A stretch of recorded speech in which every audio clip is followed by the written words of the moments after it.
বিয়ের পরে এই প্রথম মেয়েটি শ্বশুরবাড়িতে মনের সুখে রান্না করছিল, কিন্তু হঠাৎ করে একটি বড় দুর্ঘটনা ঘটে যায়। গ্যাসটি বাস্ট করে যায়, চারিদিকে ধোঁয়া আর অন্ধকার ছড়িয়ে পড়ে।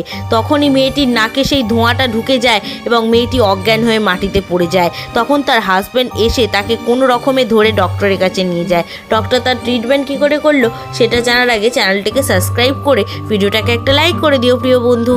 ডক্টর ফার্স্টে তাকে অক্সিজেন মাস্ক পরিয়ে দেয়। কিছুক্ষণ অক্সিজেন নেবার পর নাক থেকে বেরোনো দূষিত ময়লাটাকে এইভাবে বার করে দিয়ে একটি ক্যামেরা ঢুকে নাকের ভেতরের ময়লা আবর্জনা এবং বদ্ধ নাকটাকে ভালো করে পরিষ্কার করে দেয় কটন স্টিক দিয়ে।